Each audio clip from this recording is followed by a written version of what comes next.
జేవీపీఎస్ జిందాబాద్. Justice గవాయ్పై దాడిని ఖండించండి.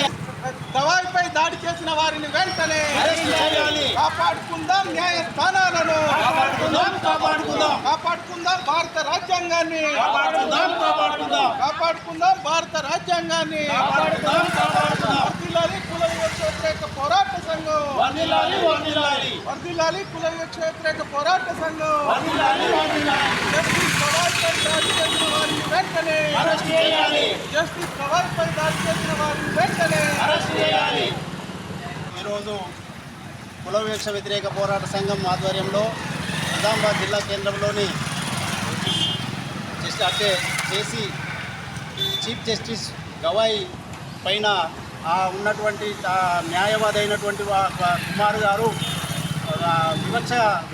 వివక్షకు అనుకూలంగా తన బూటు కాలను తీసి జస్టిస్ను కొట్టడానికి ప్రయత్నం చేసిండు.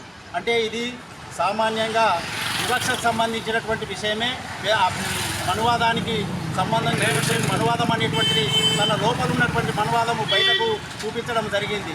అంటే దీని యొక్క ఉద్దేశం ఏంటంటే జస్టిస్ అయినటువంటి చీఫ్ జస్టిస్ అయినప్పటికీ కూడా దళితుడు అనేటువంటి భేదం అభిప్రాయంతో ఈ విధంగా జరగడానికి కారణమైంది. కాబట్టి ఈ మనువాద సిద్ధాంతం అనేటువంటిది బాధను పెట్టాయాలని కుల వివక్ష వ్యతిరేక పోరాట సంఘం భావిస్తూ ఉన్నది.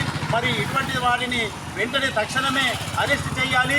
అరెస్ట్ చేసిన వారిని తీవ్రంగా జైలుకు పంపించాలనేటువంటిది. అంటే ఎస్సీ ఎస్టీ అట్రాసిటీ చట్టం అనేటువంటిది కనీసం దళితుల మీద ఉమ్మేసిన, దారిలో చెప్పుబట్టి కొట్టిన, చూసిన, మూత్రం పోసిన 7 సంవత్సరాల కఠిన కారాగార శిక్ష ఉన్నది.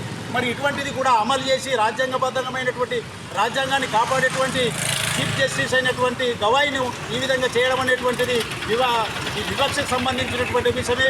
కాబట్టి ఇది ఆర్ఎస్ఎస్ అనేటువంటిది ఈ రూపంలో బయటకు పెట్టి రాజ్యాంగాన్ని రూపమాపాలని చూస్తూ ఉన్నది. కాబట్టి ఇది ఎన్నటికైనా క్షమించరాని విషయము.